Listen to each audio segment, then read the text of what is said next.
Hello बच्चों, आज मैं बात कर रहा हूँ मैग्नेटिज्म एंड मैटर।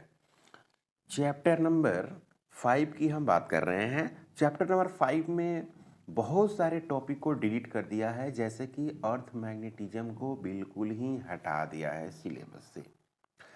तो क्वेश्चन है, depict the field line patterns due to current carrying solenoid of finite length. In what way do these lines differ from those due to the electric dipole? Why cannot two magnetic field lines intersect each other? ये तो बहुत important line है। Why do not two magnetic field lines intersect each other? अब इसमें देखिए, एक तो solenoid आप बनाते हैं, तो सोलेनोइड आप कैसे बनाते हैं? सोलेनोइड में आप देखते होंगे कि इस तरह से बहुत सारे वायर को ऐसे ऐसे लपेटा जाता है, सर्कुलर वायर को ऐसे ऐसे। तो आपने देखा होगा कि जब वायर सर्कुलर होता है तो उसमें मैग्नेटिक फील्ड स्ट्रेट होती है ना बच्चों? वायर अगर स्ट्रेट होती है तो उसमें जो मैग्नेटिक फील्ड आती है वो स्ट्रेट होती है। तो मैं आपको एक कंसेप्ट के हेल्प से मैं आपको समझाना चाहता हूँ। जैसे यहाँ पर अगर देखा जाए कि ये एक सोलेनोइड, ये जो है एक सोलेनोइड है। नॉन कंडक्टिंग या कंडक्टिंग मटेरियल हो सकता है, इस तरह से सिलिंड्रिकल है ऐसे, ओके। और इस पे आप इस तरह से वायर को लपेट दिए ऐसे, इस तरह से वायर को लपेट दिए और इसमें आपने करंट दे दिया। तो इस तरह से करंट अगर ऐसे है ऐसे, तो जब इसमें आई करंट ऐसे फ्लो करेगी ऐसे ऐसे ऐसे ऐसे, तो ये रिंग हो गया। तो रिंग से जो मैग्नेटिक फील्ड होगा स्ट्रेट होगा। राइट हैंड थंब रूल, ये है राइट हैंड, ये थंब हो गया। तो इस तरह से अगर आप फिंगर को ऐसे घुमाते हैं, ऐसे फिंगर को घुमाते हैं, तो थंब क्या देता है? मैग्नेटिक फील्ड के डायरेक्शन देगा। और फिंगर्स क्या देगी? करंट का डायरेक्शन। तो देखिए करंट का डायरेक्शन सर्कुलर है, तो मैग्नेटिक फील्ड डायरेक्शन कहाँ होगा? ऐसे होगा। देखिए ऐसे, ये मैग्नेटिक फील्ड का डायरेक्शन हो गया ऐसे। तो इधर से आएगा, बिल्कुल इधर से देखेंगे तो अंदर आएगा, इधर से बाहर जाएगा, ओके। तो इस तरह से भी बना सकता है, ऐसे ऐसे भी लूप बना सकता है। इस तरह से हो गए ऐसे, ये इधर से जाएगा अंदर आएगा, सॉरी इस तरह से अंदर आएगा, देख रहे हैं? तो इसको हम लोग बोलते हैं प्लस एम, इसको बोलते हैं माइनस एम। पोल स्ट्रेंथ हो गया। जहाँ से मैग्नेटिक फील्ड निकल रहा है उसको प्लस एम, मतलब ये नॉर्थ पोल हो गया। और जहाँ से घूम के आ रहा है उसको साउथ पोल बोलते हैं, ओके। तो इस तरह से आपको डायग्राम में दिया हुआ, आप देख रहे हैं यहाँ पर इसी तरह से दिया हुआ है। तो ये हो गया नॉर्थ पोल और ये हो गया बच्चों साउथ पोल। तो मैग्नेटिक फील्ड नॉर्थ पोल से निकल रही है और साउथ पोल में जा रही है। तो पास से निकलेगी तो ऐसे लूप बना लेगी। तो अब ये लूप बनाती है, क्यों लूप बनाती हो? क्योंकि बाहर से देखिएगा तो नॉर्थ से साउथ जाता है, और अंदर से देखिएगा तो साउथ से नॉर्थ जाता है। तो जब बाहर से देखेंगे तो नॉर्थ से साउथ, अंदर से देखेंगे तो साउथ से नॉर्थ, तो बना दिया लूप। अब देखिए डाइपोल, डाइपोल में यहाँ माइनस क्यू होता था, यहाँ प्लस क्यू होता था, क्लियर है? तो प्लस क्यू देखिए, प्लस क्यू से ऐसे फील्ड निकल रही है, ऐसे निकल के निगेटिव में चली जाएगी माइनस क्यू में, और माइनस क्यू में आ रही है। तो जितना यहाँ से बाहर निकलेगी उतना ही अंदर आएगी, यहाँ से जितना इसके अंदर आएगी। अब ये लूप नहीं है, ये लूप है। तो field lines of current carrying solenoid और field lines of an electric dipole, clear? अब इसमें जो पहला ये पूछा है कि भाई इसमें डिफरेंस क्या है, तो आप देख रहे हैं डिफरेंस क्या है, बिल्कुल देख रहे हैं। तो देखिए डिफरेंस क्या है, मैं बता रहा हूँ आपको। डिफरेंस में field lines of solenoid form continuous current loop, loop है क्योंकि नॉर्थ से कहाँ जा रहा है? साउथ, बाहर से देख रहे हैं तो। अंदर से क्या हो रहा है बच्चों? साउथ से नॉर्थ जा रहा है। तो ये कह रहा है कि लूप बनाता है, बिल्कुल। while in the case of an electric dipole the field lines being from positive charge and end of negative charge or to infinity. खत्म कहाँ होता है? इन्फिनिटी पर खत्म होता है। ऐसे देखिए, तो ये प्लस से माइनस में जाता है, लूप नहीं बनाता है। दूसरा है इसमें, दूसरा है कि why can not two magnetic field lines intersect each other. Two magnetic field lines can not intersect because at the point of intersection there will be two direction of magnetic field। मैंने कह रहा है ना कि अगर intersect कर दिया तो वहाँ पे टू मैग्नेटिक डायरेक्शन हो जाएगी, मतलब कि दो डायरेक्शन आपको मिलेगा, जो कि संभव नहीं है। आप समझ रहे बात को? जैसे ये कहना ये चाहता है, आप समझिएगा, यहाँ पर मैं अगर इसको समझाऊँ आपको इस लाइन को डायग्राम के हेल्प से, तो आप ये समझेंगे कि जैसे यहाँ पर दो मैग्नेटिक फील्ड लाइन्स हो गए, ये इलेक्ट्रिक फील्ड लाइन्स हो गया, एक इधर जा रही है एक इधर जा रही है। तो यहाँ पर इंटरसेक्ट कर लिया, तो जब भी कर्व होता है ना तो उस पर डायरेक्शन डिटरमाइन करने के लिए क्या करते हैं? टेंजेंट ड्रॉ करते हैं। तो यहाँ पर इधर डायरेक्शन होगा इस कर्व के लिए, इस कर्व के लिए किधर होगा? इधर होगा। तो दो डायरेक्शन यहाँ मिल रहा है, तो एक ही पार्टिकल होगी यहाँ पर जब इंटरसेक्ट करेगी तो एक सिंगल पार्टिकल का दो डायरेक्शन कैसे होगा? असंभव है। इसीलिए कह रहा है कि टू इलेक्ट्रिक फील्ड लाइन्स या two magnetic field lines never cross to each other, ये कहा रहा है। तो ये ठीक कह रहा है बात भाई। जो क्वेश्चन है काफी इंपॉर्टेंट है। Explain the following. फॉलोइंग मैंने आपको दिया हुआ है कुछ क्वेश्चन, कह रहे कि आप इसको एक्सप्लेन करिए। Why do magnetic field lines form continuous loop, मतलब ये कंटिन्यूअस लूप क्यों बनाती है? तो देखो भाई, कंटिन्यूअस लूप जो मैग्नेटिक फील्ड लाइन्स बनाती है, आप इसमें लिखेंगे कि किसी भी मैग्नेट में, या वो सोलेनॉइड हो या कोई बार मैग्नेट हो या आर्टिफिशियल मैग्नेट हो या नेचुरल मैग्नेट हो, तो उसको देखने से ये मिलता है कि अगर हम आउटसाइड से देखते हैं तो वो क्या करता है कि नॉर्थ से साउथ जाता है, और इन साइड से देखते हैं तो साउथ से नॉर्थ जाता है। तो लूप हो गया ना।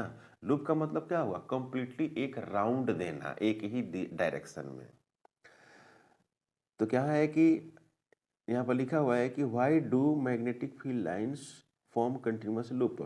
The magnetic lines of force form continuous close loop because a magnet is always a dipole and a result the net magnetic flux of the magnet is always zero। अब ये कहना चाहता है, ये थोड़ा दूसरे टाइप से बता रहा है कि जो नेट मैग्नेटिक फ्लक्स होता है ना वो जीरो होता है। क्यों? क्योंकि किसी भी मैग्नेट को अगर क्लोज आप घेर दोगे, क्लोज मतलब जैसे कि सपोज दैट कि एक मैग्नेट है, मान लीजिए यहाँ पर, मान लीजिए कि एक मैग्नेट आ गया, ये प्लस एम हो गया पोल स्ट्रेंथ, और ई हो गया क्या? माइनस हो गया पोल स्ट्रेंथ, और यहाँ पर ये मैग्नेट है, तो ये साउथ है ये नॉर्थ है, इसको पूरा घेर देते हैं, ऐसे लूप बना दिए। ओके, तो इसमें जो मैग्नेटिक फ्लक्स होगा, देखिए मैग्नेटिक फ्लक्स क्या होता है? Integration B vector dot A vector, magnetic flux हो गया। तो ये होता है mu naught M enclosed, Gauss law की तरह है ना बच्चों, गॉस लॉ की तरह है। क्या है? B dot A is equal to mu zero M enclosed, मतलब कि ये 5b हो गया, ये 5b हो गया, ये हो गया म्यू जीरो, एम इनक्लोज का माइनस एम और प्लस एम, तो ये क्या हो गया बच्चों?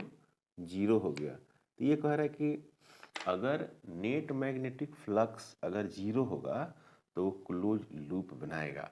आपने पढ़ा होगा इलेक्ट्रिक फ्लक्स में, पढ़ा होगा कि जो इलेक्ट्रिक फील्ड लाइन्स है वो लूप नहीं बनाती है, ठीक है, मतलब कि वहाँ पर इलेक्ट्रिक फील्ड लाइन्स जीरो नहीं होती है। तो यहाँ पर हो जाएगा कि net magnetic field lines zero हो गया। नेट अभी कैसे जीरो हो गया? जितना प्लस एम का पोल स्ट्रेंथ है उतना ही माइनस का भी है, दोनों का सेम है। तो जितना फील्ड लाइन ये माइनस वाला अंदर लेगा उतना ही प्लस वाला बाहर देगा। तो number of incoming lines is equal to number of outgoing lines, so magnetic flux zero. तो जब मैग्नेटिक फ्लक्स जीरो हो जाएगा तो हम लोग बोलेंगे कंटिन्यूअस लूप है। सही बात है।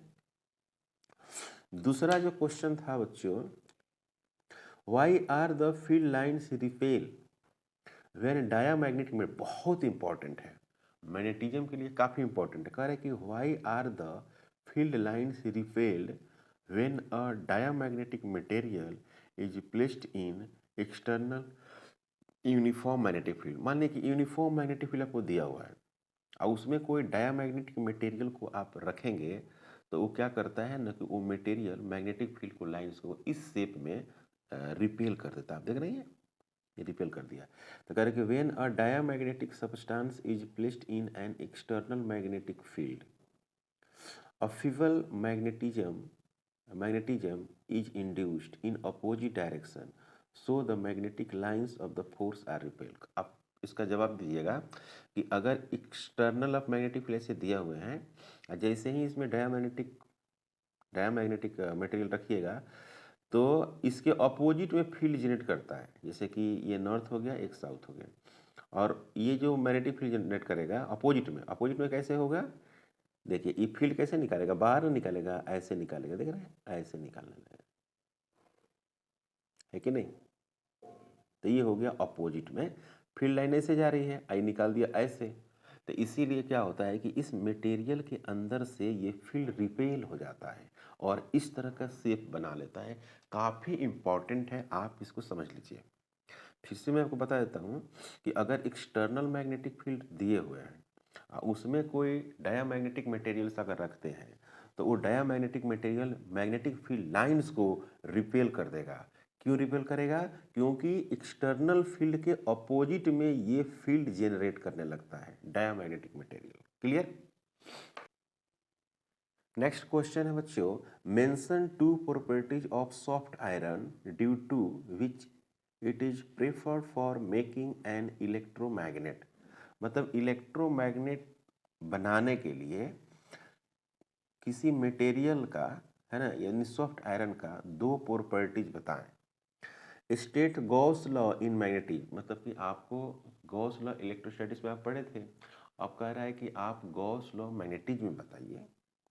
How it is differ from Gauss law in electrostatics and why. कह रहा है कि कैसे ये जो इलेक्ट्रोस्टैटिक्स में था गॉस लॉ, उससे ये कैसे डिफर है। तो यहाँ पर लिखा हुआ कि लो, है ना, जैसे कि इलेक्ट्रोमैग्नेट बनाने के लिए सॉफ्ट आयरन का लो कोरेसिविटी एंड हाई परमेबिलिटी होना चाहिए। ये याद कर जाइएगा, ये आपको 2 नंबर में भी पूछ सकता है या 1 नंबर में भी पूछ सकता है। गॉस लॉ इन मैग्नेटिज्म में होता है the net magnetic flux through any close surface E zero होता है। क्यों जीरो होता है? कि किसी भी मैग्नेट का जितना प्लस एम होता है उतना ही माइनस एम होता है पोल स्ट्रेंथ। तो दोनों को जोड़ेंगे तो क्या आएगा रिजल्ट? जीरो आ जाएगा। तो सेम ऐसा ही है। गॉस लॉ इलेक्ट्रोस्टैटिक्स है कि the net electric flux for any close surface is 1/ε0 times the net charge Q/ε0। ये फ्लक्स होता है। अब कह रहे हैं कि कैसे ये डिफर है, डिफर कैसे है? The difference between the Gauss law of magnetism and that of electrostatics in a reflection of the fact that magnetic monopoles do not exist। कहने का मतलब ये हुआ कि जैसे मैग्नेट में सिर्फ नॉर्थ नॉर्थ नहीं होता, हमेशा नॉर्थ और साउथ होता है। मतलब कि नॉर्थ नॉर्थ या साउथ साउथ मैग्नेट में एग्जिस्ट नहीं करता है, इसीलिए उसका नेट मैग्नेटिक फ्लक्स जीरो होता है, क्योंकि जितना ए प्लस एम होगा उतना ही माइनस एम होगा। ये साउथ है, ये नॉर्थ है। जबकि इलेक्ट्रोस्टैटिक्स में ऐसी बात नहीं है।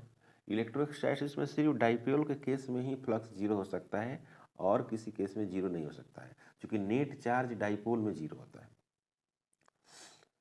Do not exist magnetic poles always exist in pairs. हमेशा किस में एग्जिस्ट करता है?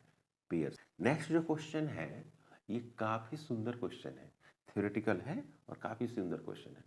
पहले आप क्वेश्चन को देखिए। So diagrammatically the behaviour of magnetic field lines in the presence of paramagnetic and diamagnetic substance, how does one explain distance features. अब यहाँ पर देखिए, कह रहा है कि आपको पैरामैग्नेटिक सब्सटेंस और डायामैग्नेटिक सब्सटेंस के बारे में बताना है। तो मैं आपको बताता हूँ। जैसे एक्सटर्नल अगर आप मैग्नेटिक फील्ड देते हैं, सपोज दैट ऐसे मान लीजिए कि इस तरह से एक्सटर्नल मैग्नेटिक फील्ड दिया हुआ ऐसे ऐसे, सपोज दैट ओके। इसी में अगर आप इस तरह से डायरेक्शन दे दीजिए, इसी में अगर आप पैरामैग्नेटिक सब्सटेंस रख देते हैं, सपोज दैट ये हो गया paramagnetic substance external magnetic field में, तो इसमें क्या होगा कि इस तरह से मैग्नेटिक फील्ड था ना, तो जो पास वाली है ना वो ऐसे ऐसे हो जाएगी, देख रहे हैं ऐसे ऐसे, मतलब कि फील्ड लाइंस इसके अंदर क्या हो गया, ज़्यादा आ गया। ऐसा ज़्यादा क्यों आ गया कि जब पैरामैग्नेटिक मटेरियल को एक्सटर्नल मैग्नेटिक फील्ड में रखते हैं तो इसमें क्या होता है कि खुद ये इधर नॉर्थ इधर साउथ, ये मैग्नेटिक बिहेवियर इसके अंदर बढ़ जाता है, क्योंकि ये खुद को अपना एक मैग्नेटिक फील्ड जनरेट करने लगता है। बात समझे? जो किसके दिशा में होता है, एक्सटर्नल मैग्नेटिक फील्ड के। तो आप ऐसा याद रखिएगा कि जब एक्सटर्नल मैग्नेटिक फील्ड में कोई पैरामैग्नेटिक सब्सटेंस को रखते हैं तो उस पैरामैग्नेटिक सब्सटेंस के अंदर मैग्नेटिक फील्ड लाइन्स बढ़ जाता है। इसका मुख्य कारण ये है कि ये मैग्नेटाइजिंग बिहेवियर ले लेता है और ये खुद को मैग्नेटिक फील्ड जनरेट करने लगता है, और इसकी जो डायरेक्शन होती है वो नॉर्थ से साउथ हो जाती है, मतलब कि मैग्नेटिक फील्ड के डायरेक्शन में हो जाती है। अब किसी डायामैग्नेटिक सब्सटेंस को इसी में रखते हैं बच्चों, तो देखिए ये हो गया डायामैग्नेटिक सब्सटेंस। तो जब इसको आप रखते हैं तो इसके अंदर ऐसे ऐसे गुण आ जाते हैं, मतलब कि ये रिपेल करने लगता है, देख रहे हैं ऐसे हो जाता है, ऐसे हो जाता है। सिर्फ एक लाइन दिखा दीजिए इसके अंदर, बाकी सब बाहर है। ये देखिए ये बाहर है। अब ऐसा क्यों होता है, क्योंकि ये जो है ना उल्टा, इधर नॉर्थ है, सॉरी इधर साउथ है, इधर नॉर्थ हो जाता है, तो ये खुद को उल्टा इस तरह से मैग्नेटिक फील्ड ऐसे निकालने लगता है, देख रहे हैं आप, इसके अपोजिट में। तो काफ़ी इम्पॉर्टेंट है, आसान है ना, कठिन नहीं है। अब यहाँ देखिए ड्रॉ, या एक में वो लिखा है कि draw the magnetic field lines distinct between diamagnetic and paramagnetic materials, give a simple explanation to account for difference in the magnetic behaviour of these materials. Clear है? तो पहला आप देख रहे हैं ना, डायामैग्नेटिक सब्सटेंस और पैरामैग्नेटिक सब्सटेंस के बनवा। देखिए पैरामैग्नेटिक कौन है, ये है। इसमें क्या हो गया, number of magnetic field lines क्या होगा, बढ़ गया। क्यों बढ़ गया, इधर नॉर्थ है, इधर फील्ड ये भी क्रिएट नहीं करेगा।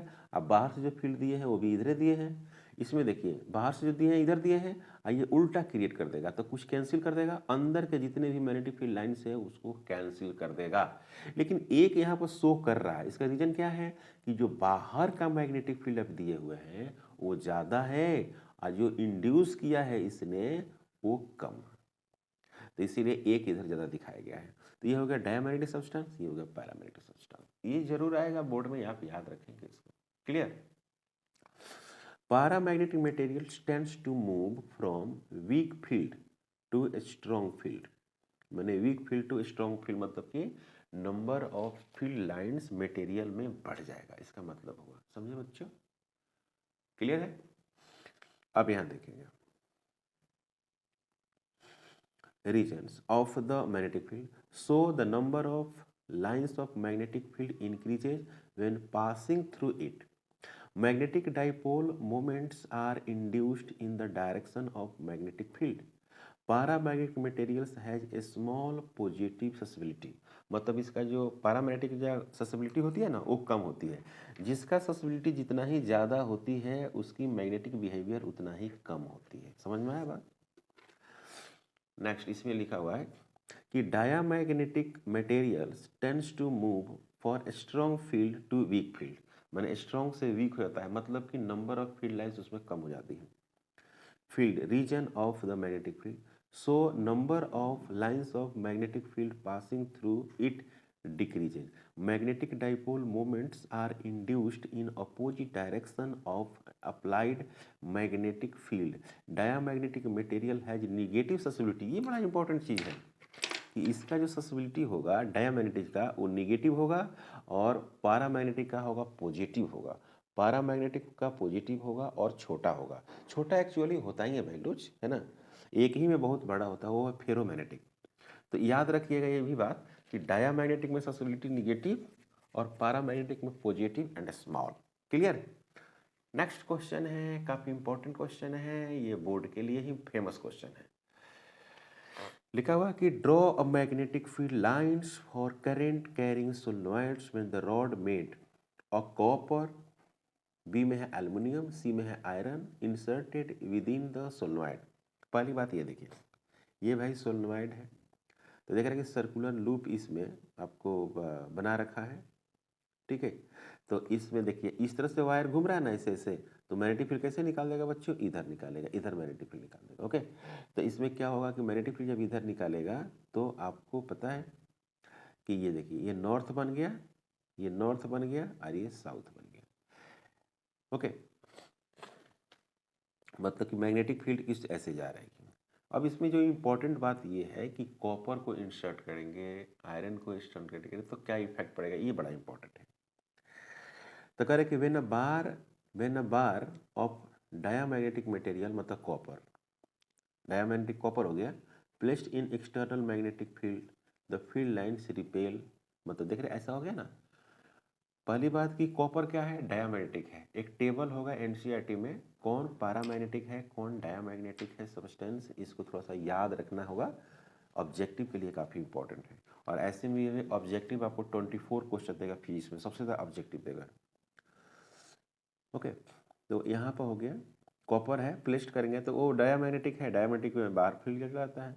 When a paramagnetic material aluminium, aluminium paramagnetic है, is placed in external field, the field lines get concentrated inside the material and field lines is enhanced। अब पैरामैग्नेटिक को रखेंगे तो आपको पता है कि नहीं, उसके अंदर मैग्नेटिक फील्ड लाइंस क्या कर जाएगा, बढ़ जाएगा। इनहेंस वन यहाँ पर कह रहा है कि नंबर ऑफ फील्ड लाइंस बढ़ जाएगी। तो बच्चों आप देख सकते हैं यहाँ पर कि नंबर ऑफ फील्ड लाइंस क्या कर गई है, बढ़ गई है। ये पैरामैग्नेटिक है जो एल्युमिनियम था। अब यहाँ पर है वेन फेरोमैग्नेटिक मटेरियल आयरन, अब आयरन है फेरोमैग्नेटिक। याद रखिएगा कॉपर था डायामैग्नेटिक, एल्युमिनियम था पैरामैग्नेटिक और आयरन है ferromagnetic. Is placed in external magnetic field, field lines are highly concentrated inside the material, मतलब कि पैरामैग्नेटिक से भी ज़्यादा, बहुत ज़्यादा मैग्नेटिक फील्ड्स इसके अंदर आ जाएगी।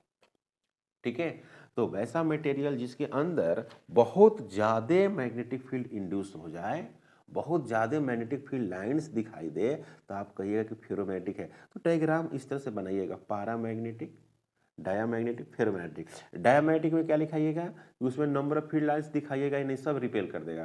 पैरामैग्नेटिक का ये वाला है, इसमें क्या होगा कि थोड़ा सा ज़्यादा बढ़ जाएगा, और फेरोमैग्नेटिक में बहुत बहुत ज़्यादा हो जाएगा। क्लियर है बच्चों, यहाँ तक कोई दिक्कत नहीं।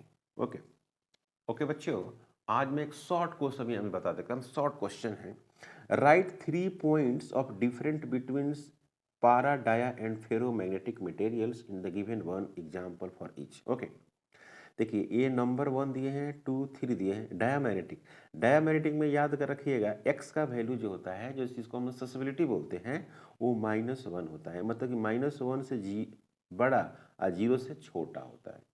ठीक है ना, मतलब कि निगेटिव वैल्यू होता है, निगेटिव वैल्यू 0 से छोटा निगेटिव हो गया। ओके, डायामैग्नेटिक का x का वैल्यू क्या होता है बच्चों, निगेटिव, याद रखेंगे। दूसरा बात, म्यू आर का वैल्यू जो होता है वो पॉजिटिव होता है, मतलब कि 1 से छोटा और 0 से बड़ा या उसके बराबर।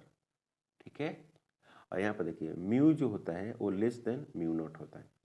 पैरामैग्नेटिक में जो x होता है बच्चों पॉजिटिव होता है, 0 से बड़ा और ऑप्शनल से छोटा।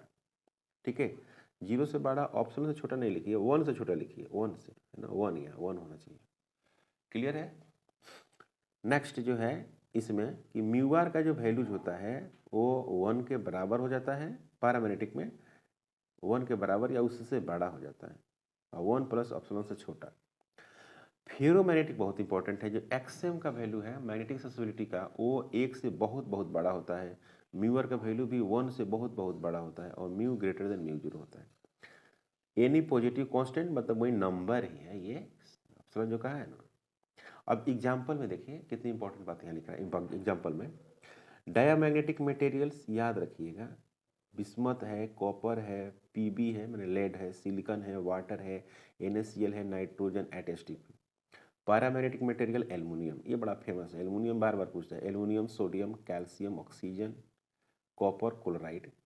अब फेरोमैग्नेटिक में आयरन होता है, फेरस होता है ना, तो उसी से थोड़ा सा रिलेटेड है। एफी, निकेल, कोबाल्ट, है ना, एल्निको, ये सब बड़े इंपॉर्टेंट हैं, ऑब्जेक्टिव के लिए आ सकता है ना, इंपॉर्टेंट है। एक बार थोड़ा सा देख लीजिएगा एग्जाम में एंट्री लेते हुए, जैसे एग्जाम में एंट्री लीजिएगा उसी वक्त देख लीजिएगा, आपको बहुत सारे पॉइंट्स मिल जाएगा। ये भी देखिए बोर्ड के लिए इंपॉर्टेंट है। States Gauss law for magnetism, तो आसान है भाई।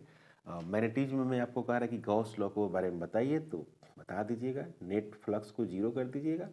Right 4 important property of the magnetic field lines due to the bar magnet. और मैग्नेटिक फील्ड लाइंस कर्व बनाता है, दो मैग्नेटिक फील्ड लाइंस इंटरसेक्ट नहीं करती है, नॉर्थ पोल से जनरेट होता है, साउथ पोल में जाता है, ये लूप बनाता है, बाहर में नॉर्थ से साउथ जाता है, अंदर में साउथ से नॉर्थ जाता है। इस तरह की बातें आपको लिख देना है। नेट मैग्नेटिक फ्लक्स जीरो होता है, सब बातें हो गया।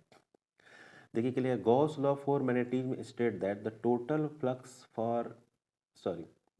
Flux of the magnetic field lines any close surface is always zero.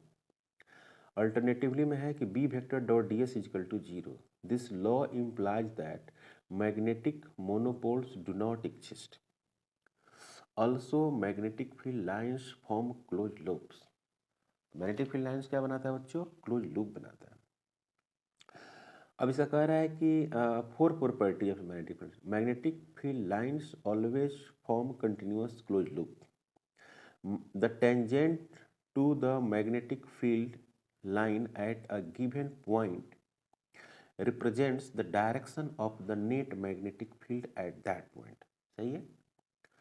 The larger the number of field lines crossing per unit area, the stronger is the magnitude of this magnetic field. सही है? Magnetic field lines do not intersect. बहुत पुराना बात है, clear? जैसे हम लोग electrostatics में पढ़े हैं बच्चों कि डाइपोल के चलते मैग्नेटिक फील्ड, तो यहाँ भी हम लोग पढ़ेंगे डाइपोल के चलते मैग्नेटिक फील्ड पढ़ेंगे। वहाँ पर इलेक्ट्रिक फील्ड के लिए इलेक्ट्रिक फील्ड पढ़े थे, यहाँ पर मैग्नेटिक फील्ड पढ़ रहे हैं। Derive an expression of magnetic field intensity due to magnetic dipole at a point on its axial line. देखिए यहाँ पर समझिए, यहाँ पर है आपको साउथ, यहाँ पर है आपको नॉर्थ। तो नॉर्थ को हम लोग प्लस क्यू जैसा रिप्रेजेंट करते हैं, मतलब कि प्लस एम होता है, और यहाँ पर माइनस क्यू जैसा रिप्रेजेंट करते हैं, जिसको माइनस एम लिखते हैं। प्लस एम और माइनस एम दोनों के बीच का डिस्टेंस हमने 12 मान लिया है, कोई दिक्कत नहीं है। और सेंटर से पी पॉइंट के बीच का दूरी आर मान लिया। तो आपको क्या करना होगा कि प्लस एम से दूरी बताना होगा। तो प्लस एम से जो दूरी बताइएगा वो ये आर है, और यहाँ से हाफ वाला कितना है? एल है, क्योंकि डबल है, ये 12 है, यहाँ से एल हो गया। तो ये वाला दूरी कितना हो जाएगा? आर माइनस एल हो जाएगा ये वाला दूरी। ये वाला दूरी कितना हो जाएगा? आर प्लस एल होगा। ये प्लस एम है तो इसके लिए फील्ड बाहर, और ये माइनस एम है तो इसके लिए फील्ड अंदर। ऐसा ही मैंने इलेक्ट्रोस्टैटिक्स में बताया था इलेक्ट्रिक डाइपोल के केस में, सेम टू सेम है, इसमें कोई ज़्यादा दिमाग लगाने की ज़रूरत ही नहीं। सही है बच्चों? तो चलिए लिखते हैं, यहाँ पर वही बात को हम लोग लिखते हैं। देखिए, कंसीडर अ मैग्नेटिक डाइपोल यानी bar magnet S N, S और एन एक बार मैग्नेट है, of length 12 having south pole S and north pole N. अब इसमें क्या है कि इसकी लंबाई क्या है? 12 है, इसमें एक साउथ पोल है और दूसरा एक नॉर्थ पोल है। The strength of south and north poles plus Q M minus Q M और प्लस के एम रेस्पेक्टिवली लिखा गया है, कोई दिक्कत नहीं है। The magnetic moment of the magnetic pole, मतलब ये मैग्नेटिक डाइपोल मोमेंट है, तो याद करिए वहाँ पर लिख सकते हैं Q इंटू 12। यहाँ पर क्या लिखा हुआ है बच्चों? M is equal to Q M into 12। सही है? Its direction from south to north, वहाँ भी याद करो बच्चों, माइनस क्यू से प्लस क्यू की तरफ मैग्नेटिक इलेक्ट्रिक डाइपोल का डायरेक्शन होता था। यहाँ कह रहा है कि माइनस क्यू एम से प्लस क्यू एम, मतलब कि साउथ से नॉर्थ है। कह रहा है कि consider a point P on the axis of the magnetic dipole at a distance r from the midpoint of the dipole। ये डाइपोल है, इसका मिड पॉइंट O है, इसी O से r डिस्टेंस में एक पॉइंट कंसीडर करिए, ये कह रहा है। The distance of the pole point P from N pole, मतलब कि एन पोल से जो डिस्टेंस होगा वो r माइनस एल हो जाएगा। उसी तरह से अगर साउथ से देखा जाए, साउथ से डिस्टेंस को देखा जाए बच्चों, the distance of a point R from S pole, तो आर प्लस एल हो जाएगा। आप देख रहे हैं डायग्राम में, ज्योमेट्री है भाई। लेट B1 एंड B2, अब इसके लिए जो फील्ड है इधर B1 है, इसके लिए जो फील्ड है वो B2 है। B1 and B2 is the magnetic field intensity at a point P due to north and south poles respectively. ऐसे ही बोर्ड में लिखा जाता है। The direction of magnetic field due to north pole is away from N pole and due to south pole is towards the S pole. Therefore, सही बात है कि इसके चलते जो मैग्नेटिक फील्ड हो रहा है away from the north pole, और ई जो हो रहा है इसका जो मैग्नेटिक फील्ड हो रहा है टुवर्ड्स द साउथ पोल। तो जो मैग्नेटिक फील्ड का जो फार्मूला लिखेंगे वो B1 बराबर क्या लिखेंगे, μ0/4 पाई QM/r माइनस एल का square from north to N to P। Okay, अब B2 बराबर क्या लिखेंगे, μ0/4 पाई QA/r प्लस एल का square from P to S, मतलब कि साउथ पोल की तरफ है, ये away from the north pole है। Clearly the direction of the magnetic field strength B1 and B2 along the same line but opposite direction. और B1 बड़ा है, B1 बड़ा इसलिए है कि वो नज़दीक है, पॉइंट के नज़दीक है पोल। Therefore, the resultant magnetic field intensity due to bar magnet of the magnitude is equal to the difference of B1 and B2। घटा देंगे B1 माइनस B2। अब सोल्व करो बच्चों इसको, देखो ज्योमेट्री हो गया, μ0/4 पाई QM कॉमन ले लिया। देखो इसको सोल्व करिए, इसको इधर ले जाओ, इसको इधर ले जाओ, है ना। μ0/4 pi QM R plus L का square minus R minus L का square, R square minus L square हो गया। तो यहाँ पर हो गया μ0/4 पाई QM। तो इसको सोल्व पूरा करोगे ना, कुछ है नहीं, ब्रेक कर देते हैं, ब्रेक करके सोल्व करेंगे। देखो तो जैसे आप सोल्व करोगे बच्चों तो यहाँ पर आपको क्या मिलेगा, आप खुद देखो। एक तो हो गया QM इंटू 12 बराबर M मिल जाएगा। तो देखिए QL, यहाँ देखो QM इंटू 12 को लिखते हैं M। देखिए μ0/4 पाई 2M/r, इसको देखिए स्क्वायर लिख दिए। अब यहाँ पर कंडीशन है कि the bar magnet is very short and point P is far away from the magnet, the r very greater than l, therefore equation first text the form इस तरह से b बराबर μ0। मैंने कहने का मतलब ये हुआ कि R square minus L square ये क्या हो जाएगा, जीरो हो जाएगा ना। खाली क्या बन जाएगा, आर स्क्वायर बन जाएगा कब, जब R very greater than L होगा तब। तो यहाँ पर हो गया क्या, μ0/4 pi 2m/r3। This is the expression for magnetic field intensity at axial position due to short bar magnet. कोई डाउट नहीं है। तो ये था एक्सियल पॉइंट पर। उसी तरह से अगर बात करें हम कि इक्वेटोरियल प्लेन में होगा तो क्या होगा, देखिए derive an expression for magnetic field intensity due to magnetic dipole at a point lines on it is equatorial line. तो देखो बच्चों इक्वेटोरियल लाइन है, तो यहाँ डायग्राम पहले देख लो आप, आसान है, ऐसा मैंने बात किया है। कब बात किया है पता है, इलेक्ट्रोस्टैटिक्स में। देखो यहाँ पर माइनस QM, यहाँ पर प्लस QM, इसके बीच का दूरी कितना है बच्चों, 12 है। और इसके मिड पॉइंट से इस तरह से परपेंडिकुलर डॉट डॉट डॉट लेके जाते हैं, R डिस्टेंस पर यहाँ पर पॉइंट कंसिडर करते हैं। देखिए ये माइनस है तो इसके लिए फील्ड किधर हो गया, इधर हो गया। ये प्लस है तो इसके लिए फील्ड किधर हो गया, इधर हो गया। ओके, अब इसको हम थीटा मान लेते हैं। जब ये थीटा है तो वैसा ही ये भी एंगल क्या होगा, थीटा हो जाएगा। ये भी, ये जैसे थीटा है तो ये भी थीटा हो गया, है कि नहीं। जैसा ये लाइन है वैसा ये लाइन है, और जैसा ये लाइन है वैसा ही ये लाइन है, थीटा हो गया। अब इस B1 का दो कंपोनेंट टूट जाएगा बच्चों। एक कंपोनेंट इधर टूट जाएगा B1 साइन थीटा, और एक कंपोनेंट इधर टूट जाएगा B1 कॉस थीटा। इसका एक कंपोनेंट इधर टूट जाएगा जो B2 साइन थीटा, और इसका एक कंपोनेंट इधर टूट जाएगा जो B2 कॉस थीटा। थीटा है तो B2 कॉस थीटा। अब ये वाला और ये वाला B1 और B2 दोनों का मैग्नीट्यूड क्या है, सेम है। क्यों सेम है, क्योंकि ये डिस्टेंस सेम है और ये पोल स्ट्रेंथ भी सेम है, मैग्नीट्यूड। तो ये B1 और B2 दोनों सेम हो गया। इसका मतलब कि B1 साइन थीटा बराबर B2 साइन थीटा, और दोनों अपोजिट में है तो ये कैंसिल हो जाएगा, खत्म हो जाएगा, और सिर्फ क्या होगा, यही वैल्यूज हो जाएगा। ये समझ में आ गया आपको। तो अब B1 का मान क्या होगा, आप लिख सकते हैं μ0/4 पाई M डिवाइडेड बटे इसका स्क्वायर। उसी तरह से इसका भी लिख सकते हैं।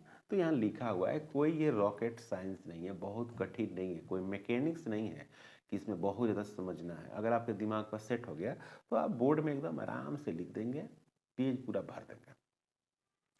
Consider a point P in equatorial position, मतलब कि आपको इस पे आपको कंसीडर कर दिए पोजीशन, इसको ब्रॉड साइड अन पोजीशन भी बोलते हैं, of short bar magnet of length 12 having north pole N and south pole S. ये सब बातें कोई फिजिक्स में बहुत इंपॉर्टेंट नहीं है, आप भर सकते हैं पेज को। उसका स्ट्रेंथ दिया हुआ ये लिख दो, the distance of the point P from the mid point R है, फिर लिख दो B1 एंड B2 जो है magnetic field intensity due to north and south poles है, और ये डिस्टेंस आप लिख दीजिए, है ना, ये दिया हुआ। अब B1 कैलकुलेट करिए तो इसका स्क्वायर करिएगा, इसका तो ही ना बचेगा। B2 कैलकुलेट करिए, ठीक है। अब क्या कह रहा है कि दोनों का मैग्नीट्यूड भाई सेम है, बिल्कुल सही बात है। तो to find the resultant of B1 and B2 resolve, वही कंपोनेंट वेक्टर फॉर्म क्या है, रिजॉल्व कर दीजिए। B1 cos theta B1 cos theta and B2, यहाँ पर गलत लिख दिया, देख रहे हो, B1 B2 क्या होगा, cos थीटा होगा, दोनों जुट जाएगा। B2 along the perpendicular magnetic field वगैरह, ये सब आपकी बातें कर रहा है, ठीक है। ओ सही ही लिखा है यहाँ, रिजॉल्व ये कह रहा है ना कि एक B1 cos थीटा में, एक B2 sin थीटा में, नहीं गलत लिखा है, यहाँ पर आपको B1 लिखना चाहिए था, B1 और साइन थीटा, सही है, सही, B1 साइन थीटा लिखिए, मतलब कि B1 का दो कंपोनेंट, एक B1 cos थीटा, एक B1 साइन थीटा। और देखिए B2 का दो कंपोनेंट, एक B2 cos थीटा, एक B2 साइन थीटा। तो B2 साइन थीटा और B1 साइन थीटा दोनों कैंसिल हो गया, सिर्फ बच गया क्या, B1 cos थीटा और B2 cos थीटा। ना रीड करना है, इसमें कुछ है ही नहीं, है ना, तो एक डायरेक्शन में है तो ऐड हो जाएगा, ठीक है, यही लिखा है, उसमें कोई फिजिक्स नहीं है, ठीक है बच्चों। अब इसको हम जोड़ेंगे, resultant magnetic field intensity at P, तो B equal to B1 cos theta plus B2 cos theta, और B1 बराबर B2 है, तो देखिए B1 बराबर B2 बराबर mu 0/QM 4πr² plus L square, और cos थीटा बराबर क्या लिखेंगे, ON बेस बटे हाइपोटेनस, तो L बटे दिस, इसको ऐसे लिख सकते हैं, ओके। अब उसके बाद क्या करेंगे बच्चों, यहाँ पर B लिख देते हैं 2B1 cos थीटा, दोनों को जोड़ेंगे तो ये B1 cos थीटा, ये भी B1 cos थीटा हो जाएगा, दोनों बराबर है तो यहाँ पर लिखे 2B1 cos थीटा, अब B1 का मान ये है, पुट कर दिए, 2 मल्टीप्लाई कर दिए, cos थीटा का मान ये है, इसको पुट कर दिए, देखो पुट करेंगे तो ऐसे आ जाएगा, देख रहे हो। फिर यहाँ पर लिखेंगे QM × 12 बराबर M लिखेंगे, तो मैग्नेटिक मोमेंट, तो म्यू 0/4π, यहाँ पर देखिए 2QM × L, इसको M लिख दिया, R² प्लस L स्क्वायर, उसका पावर 3/2 लिख दिया, है ना बच्चों।